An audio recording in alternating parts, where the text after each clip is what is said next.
Hey Reframables, it's Nat. And Beck, two very different sisters who come together each week to reframe some of life's big and small problems. Though we see the world differently, we both lean into vulnerability, together and with our guests, because we like deep dives. So come with us, let's reframe something. Today we're reframing using our voice. Nat's done a lot of commuting in her days as a teacher, and certain voices on the radio always grabbed her attention more than others on that long trek up the 400.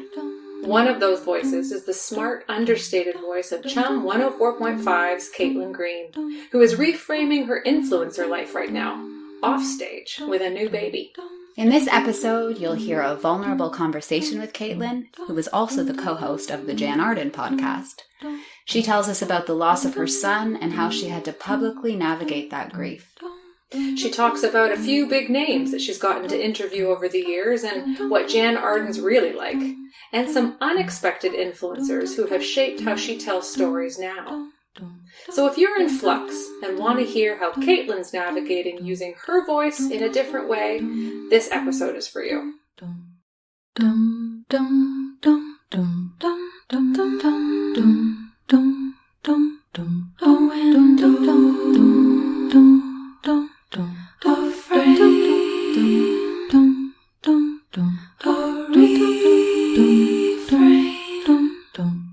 Caitlin Green is a radio personality. If you're a Toronto-based listener, you'll recognize her voice from your morning commute, keeping us up to date on all things news and pop culture. She's also a podcast co-host on the Jann Arden Podcast. Hi, Caitlin. Hi. We're sorted. Jumping right in, how did you get into radio? And did you see it as a vehicle for being a change maker as we're reframing voice on this episode of Reframables?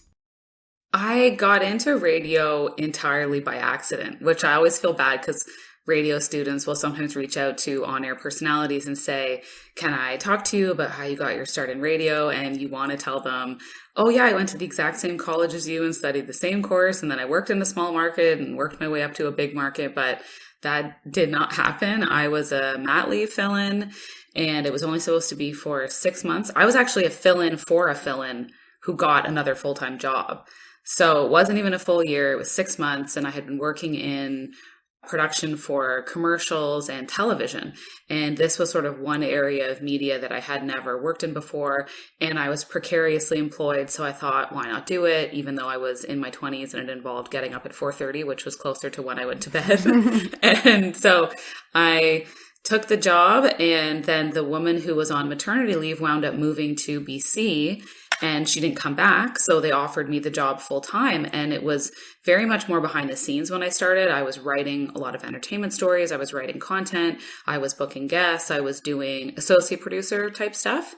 And they sort of ended up talking to me on the mic. And it was at the time the Roger, Darren, and Marilyn show. And they would ask me questions because I was the youngest one in the room. And when they wanted my perspective, a younger person's perspective, or fact checking or whatever, I would come on with a story. And then the stories turned into a segment. And the segment was once a show, then twice, then every hour. And then you just sort of become a part of the show by accident. So it was really very unintentional. And I don't know if I really thought about using my voice to be a change maker when I got started. The idea was just to come in and have fun. That's the format of at least our radio show. It's not news. It's mostly entertainment. So the idea was come in and have a good time. And then when I was there for a while and listeners build a relationship with you and they tell you about themselves or they tell you about how you improve their day, especially during the pandemic when sometimes people wanted just this much information and then kind of a good time. And you could be that reprise from the numbers and the data and the doom and gloom. I think I started realizing that you could be a change maker even in kind of a pop culture focused role, because you can fit in little bits of info and then you can sandwich it between two nicer stories. So it's info people need, but then they can move on with their day. And it's a nice way to connect with people. And then when you connect with them and they share with you on social media, you can kind of help them work through some of their stuff. Maybe they've gone through similar issues as you, overcome certain things. And that's when you're like, oh, this is something more, and which is really cool. So do you mean kind of like you would sandwich kind of an honest bit of information about yourself between things? Like you would slip in information? Kind of, but I more mean like I would slip in what I would describe to be like a bummer story, but that's important, in between maybe something about the Kardashians or a celebrity breakup or, a TikTok coffee trend. And those things are fun and they're important to distract yourself from, because if you just go full doom and gloom all the time, people sort of tune it out because they're like, this is making me depressed, which fair.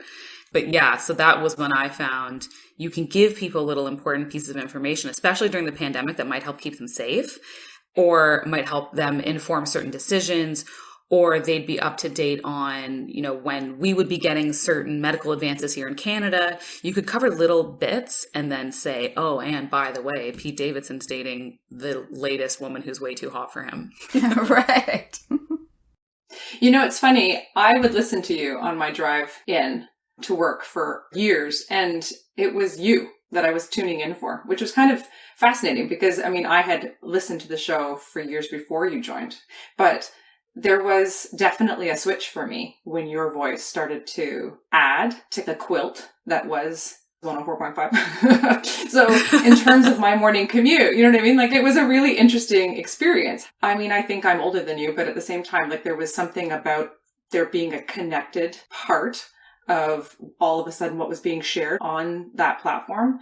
It was a woman, even though there were already women on the show, but it was a woman who maybe understood a bit more about the world through a lens that I could understand. So yeah, there was a real relatability, which was fascinating. And you did that so well, which I loved. Yeah. That's very nice to hear. Yeah, thank you so much for that. That's the kind of thing you hear when you question sometimes, should I be doing this? It's a very tough industry to work in and to get ahead in. And so you wonder about it, and then you hear nice things from people and you're like, oh, okay, like maybe I should try to keep doing this. I also don't think I'm a typical radio personality for this type of radio. I think the way that people do it is that they go through radio school and then they go into smaller market radio stations and then they go work their way to a larger market station. And because I fell backwards into this and it wasn't something that I had this notion of going into it, I was just myself right away. And I think sometimes some people didn't maybe love that. And I think some people really, really connected with it. But I'm definitely a bit of an island sometimes, I think, in terms of my voice and radio. So do you have that imposter syndrome? Like you were like, I don't have an MFA, that type of feeling, I shouldn't be here? Or yeah, I think so. And I think because I see a lot of other people branching out and, doing more television or trying to figure out how to get the next, 50,000 followers on TikTok. That's just not how I started or how my brain seems to naturally work. Sometimes I probably should be more focused on that, but I like talking to people. And so I think that's sort of just where I came from with it. I've always loved talking to people. I was a talker my whole life, and that's just where my skill set lay. So I just fell into it accidentally. So how did you connect with Jann Arden then? Because that link, that must be an interesting story. I had this really great manager, kind of mentor, that is no longer with the company, but when he was there, this was years ago, he asked me to executive produce another project that Jann was going to be doing, and it was a podcast. And he said, just, executive produce it. I need someone who can kind of help, get this together behind the scenes, wrangle things, help us with guests, help us with content, and come at it from a radio perspective to try to keep the conversations tight and just give her a hand. And he thought that she and I would get along, and he was right. And he certainly knew about pairing personalities. So I was off air in that role. She co-hosted that podcast with Arlene Dickinson. And so that project went on for, I think, about a year, and then it ended. And then they decided to move forward with Jann just with her own podcast. So that was when it was going to be the Jann Arden Podcast. And the goal was still going to be lots of cool guests, but you can't always get guests every time. And sometimes you just want two co-hosts chatting, or they wanted someone to be able to do on-air stuff with her as well. So they asked me if I would executive produce this one and also co-host it with Jann and be able to jump in, sort of put on many hats, which I think I do kind of well. And I said, yes, of course. And at this point, I'd been working with Jann for a year and I loved her. I mean, I loved her before I even worked with her. And I loved her so much more from working with her that it was just an immediate yes. And now she's just everything you think she would be like, she is and more. She's just the greatest person to spend any amount of time with. So that's like a really fulfilling relationship for you now. It's so fulfilling. She is very, very giving, which isn't always the case. She's very giving. She wants everyone around her to succeed. She's cool. She really knows herself. She's comfortable with herself. She doesn't take any BS from anyone. If you follow her on Twitter, you probably know that. So, and this is because she's carved out her own lane, I think, and she did it her way. And so she's not answerable to all these other people and just allows her to be really authentically herself. And I think she promotes other people to do the same, which is rare in media. And I love that about her. So your role on Chum is, among many different things, to share the news, pop culture, updates, all that. But we also saw something online where you were asked who inspires you, and you steered the conversation in a different direction. Dr. Edith Eger, is that how you say her name? Yeah, I think it's Eger. Eger, okay. So a 94-year-old author, psychologist, and Holocaust survivor is someone you said inspires you. That's a significant person to mention, and just how she used her voice is obviously something that interests you. So I had a previous loss. I had a full-term pregnancy loss, so really an infant loss.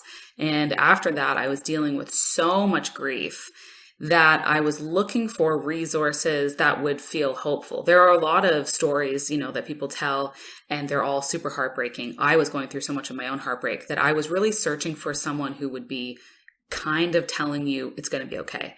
You're going through something really difficult, but you can build resilience. You can get through this.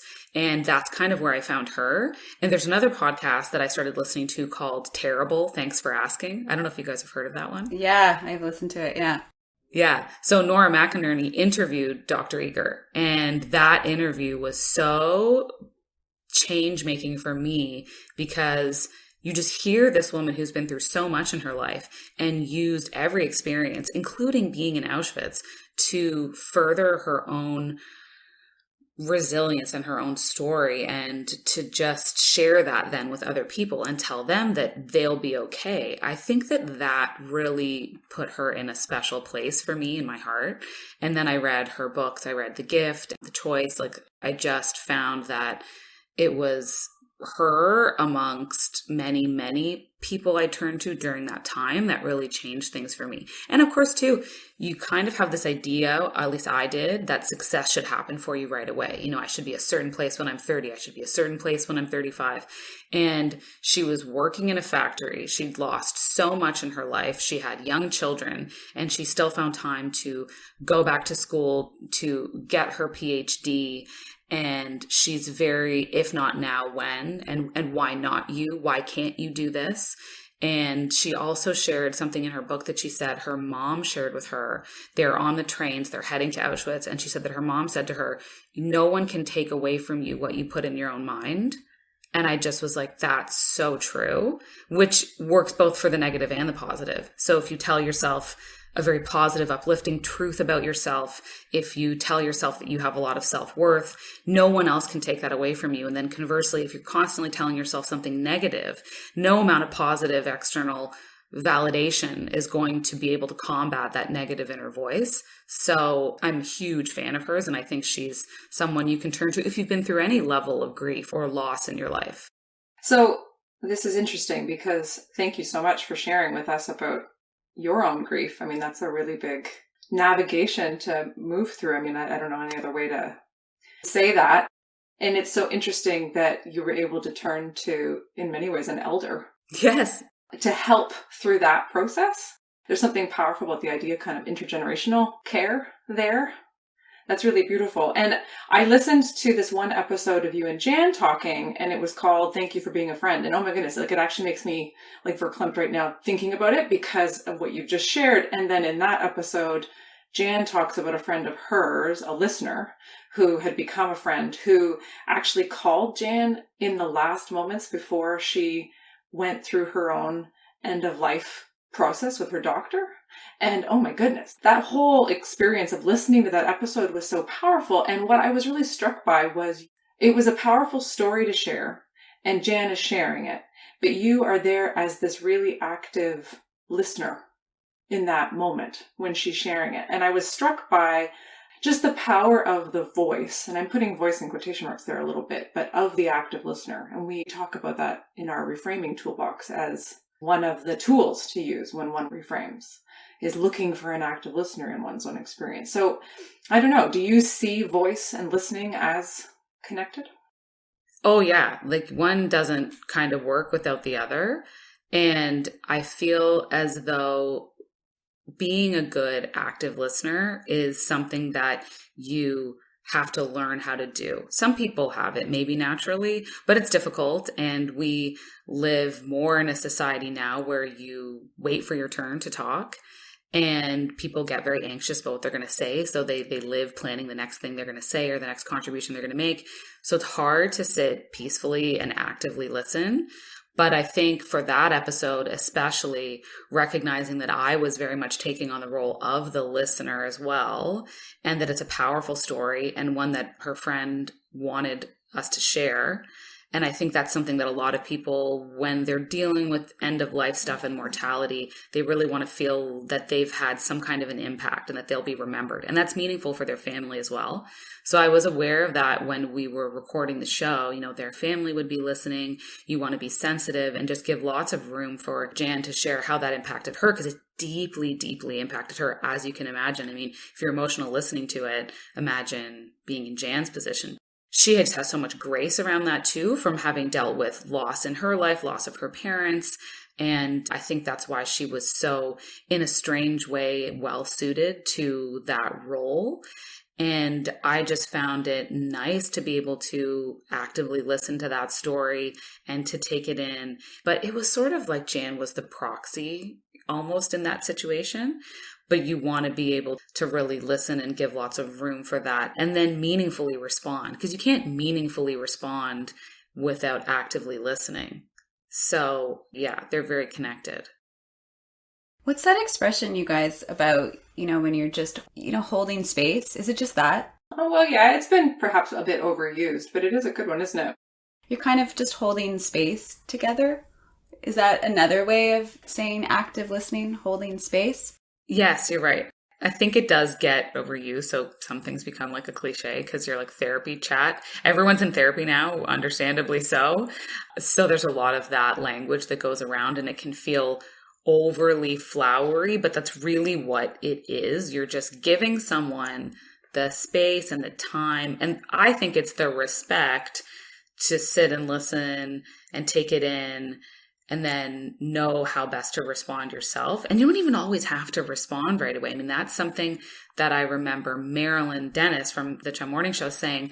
You can say, I have to think about that. You don't always need to just jump in and respond, and then maybe say something you regret or something flippant because you feel this urgency now that we all have to have the perfect thing to say right away. You can just take a minute, let it soak in, and say, I have to think about that as well. And to just also sometimes say, I have no idea. There's also a ton of power in admitting you don't know something or you don't know how to feel about it, because there's so much pretending that goes around. Everyone feels like they have to know, and you absolutely do not have to know. And sometimes you can't. Like sometimes you just can't know. And that's a big part of it, right? Yeah. Is your voice changing in this period of your life, Caitlin? Getting bigger, smaller? Are there different things that you care about?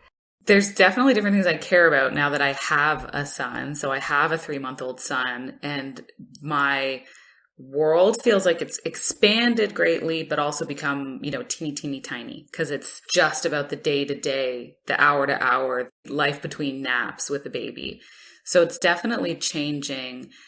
I want to say in some ways it's bigger. It's a bigger voice because you care about so much more all of a sudden. I mean, your heart is all of a sudden beating on the outside of your body.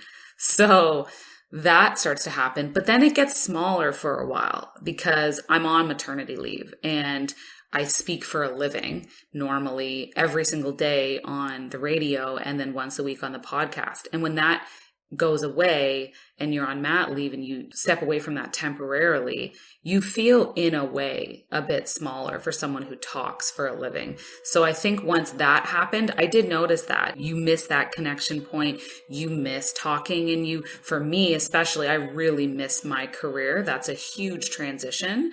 So that part has changed a lot with motherhood. And then I think I've seen this with other women who work in media. When they come back, you have this whole now other piece of your personality that you bring with you to your career. And it's very, very valuable. I don't know that necessarily every company values it the way that they should, but I do think it's a really valuable piece for women when they return to the workforce. You would think it would deepen your thinking or change your thinking, shape it. Yeah, absolutely. You have a new level of care and consideration and thought. And I do think it, in some ways, it softens you. I have found that for myself, at least. Dum, dum, dum, dum, dum, dum, dum, dum, dum, dum, dum, dum, dum, dum, dum, dum, dum. Hey, Reframables, a little housekeeping. Don't forget to rate, review, or subscribe wherever you listen to your podcasts if you like what we're doing here on Reframables. Your feedback really supports this reframing project of ours. Also, please sign up for our weekly newsletter, which comes with a free delicious recipe from Nat. Check us out over on Patreon too, where we do mini episodes which we call Life Hacks and Enhancers, our 5 best things in a week. On Patreon, you can become a monthly donor for as little as $2 a month, or you could even tip us on our new coffee account. Lastly, tell us what you like and what you want to hear more of. We love feedback and getting to know you, our listeners. All the links are in our show notes. Love, Reframables. Dum, dum, dum, dum, dum, dum, dum. And so I think, like, in terms of a retrospective, because right now you're not interviewing people yourself, you're being interviewed by us. But like, when you think back on some of these people that you have interviewed, who had the biggest voice to you, for example? Do you think some of that has changed in terms of your perspective now that you are Caitlin, not just the radio personality, or Caitlin, the podcast host, but Caitlin, the parent? Yeah, I now think back on interviews that I really remember. And when I was younger, a lot of it was kind of about, clout, the biggest name you've interviewed. And, what did you get some great moment with them that was like widely shared on social media? How many views did you get? That kind of thing was much more important. And then you would say, oh yeah, well, we interviewed Justin Trudeau or we interviewed whoever the other biggest celebrity is. Now I tend to find when I look back, I think about the interviews where you really learned something, or again, connected with someone, or were moved something a little bit deeper. And I unfortunately forget her name, but it was around Bell Let's Talk Day. And it was a woman who was a spokesperson. And I believe she was directly involved with Bell Let's Talk in some way. And she had lost a brother to suicide. And her, again, story of resilience and her honesty in sharing the story on the air, and the way that she was turning it into a drive to connect with people who themselves were experiencing severe depression and mental illness. When I look back, I just think about how powerful that is, because she doesn't have any media experience really, and is coming on and sharing this really, really painful personal story on a morning show that, maybe her story then goes into Shawn Mendes or an ad for something. And she's doing it to try to make a connection with people who are suffering and to tell them that there's hope for them. So that was a big one. In terms of, then bigger names who were impactful, Mark Maron came on our show once and he was great. He was really engaging and super personal and honest. And if you listen to his WTF podcast, you know that is just what he's like, but he is exactly as advertised. Yeah, I loved that interview so much. It was really special. Radio is, we get like 3-4 minutes most, even for interviews, even for big names. We'll frequently pre-record because we don't want to rush them, but we have very serious time constraints. He ran live for 9 minutes. I mean, I think our program director was about to pull the plug on the whole station. She was probably not happy, but he was great. And he's just shooting from the hip and telling you so many great stories. Yeah, so he was one that stood out. Comedian Bill Burr was another who I find his voice is, again, super authentic and exactly, again, as advertised. And he's no nonsense. He really digs into like the Hollywood crap. And I interviewed him for a movie he was promoting, and he had stopped drinking recently in advance of the movie and was really focusing on fitness, which was a big change for him. And I loved speaking with him. He was another really great interview. And also, in a weird way, just presence-wise, Shawn Mendes. He had this really sweet vulnerability, which I think tracks for him. And he looks like a Disney prince and hugged everyone and was very gracious with his time and just had this very, very intelligent, honest way of carrying on in an interview. And he was so young. This was years ago. I can't even imagine how young he would have been. And he was poised and talked about fame and talked about being from Pickering and then now making it in Hollywood and relationships and navigating relationships in the public eye. So those were some standouts for me. Is it easy for you to tap into your vulnerability? Yeah. Okay. I would say so. I don't know if it always was, but I think when I went through the loss, you sort of have no choice. But I have always been a very honest person. So I'll always tell you kind of how I'm feeling, maybe brutally honest at points, but I don't have the ability to kind of hold things in. For me personally, it is not healthy. So being vulnerable is not, I've got no problem with it. We resonate with that right now. We have a lot of people tell us that this podcast is so vulnerable. And we're always just like, we're just being, but it's interesting if that's how it's received. Yeah. And is that feedback you get, Caitlin, that one of the things people resonate with is that you're very real, vulnerable? I think so. Yeah, I think so. And I think Jann's the same way. And that's sort of why the two of us get along really well. I don't have a lot of time for presenting a specific facade.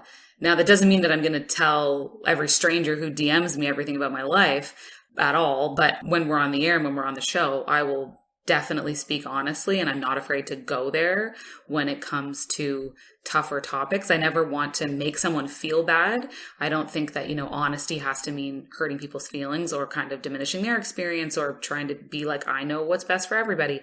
But yeah, I've heard that. I think people were surprised at how much I shared about the loss of our son, but it felt kind of in a way like not the right thing, but I didn't know how else to do it. I couldn't have done it any other way because it was such a life-changing thing for me that to just brush it aside felt disrespectful to his memory and also to my experience. It felt like a lie.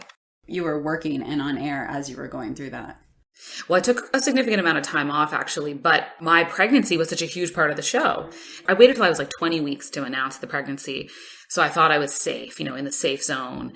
And so we talked about it a ton on the air. Listeners were so excited. The week following the loss of our son, I'm being bombarded with DMs of, has your son arrived? What's his name? Blah, blah, blah, all these things. So we did have to address it on the air.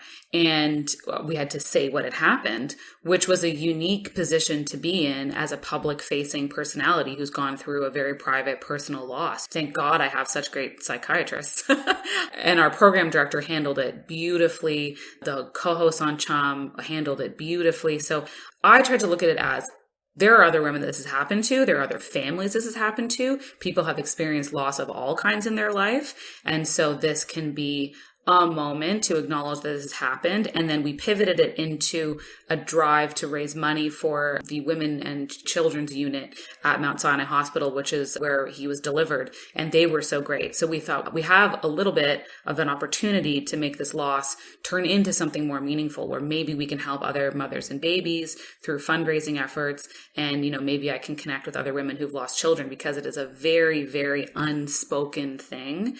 And it is such a traumatic, deep loss that I wanted to be this person like Dr. Eager was for me, who says, I'm going through this. I'm going to tell you what this is like for me. If you can handle hearing it, trigger warning, not everyone wants to go listen to that, and I don't blame them.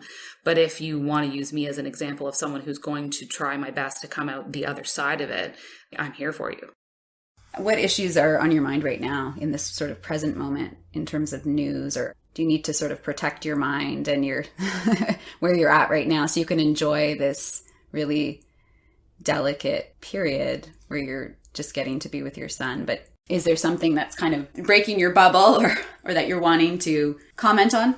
Yeah, breaking the bubble is the state of our pediatric hospitals. The state of pediatric care in Ontario and the state of healthcare in Canada is incredibly bothersome to me. I was in the unfortunate position of having to go to the ER. Thankfully, I'm okay. 3 weeks post C-section. I waited for 6 hours. What I saw there was very eye-opening. It was exactly what you hear. It is that bad. You feel for the people who are trying to provide healthcare, the nurses, the techs, the doctors.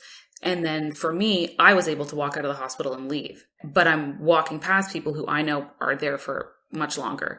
And it was heartbreaking. And it was heartbreaking to see now that after all we've been through, many stages of government still have not figured out how to properly care for our citizens who pay so much in taxes, and how parents are being affected. I'm a new parent by things that they shouldn't have to suffer through, like a Tylenol shortage. So now you have children winding up in the ER for fevers that could normally be treated at home with over-the-counter medication, which you can't get. So I would say, yeah, the state of pediatric hospitals and the state of, Tylenol shortages and just how we seem to have deprioritized the safety of children right now is shocking to me in a country like Canada with the resources we have.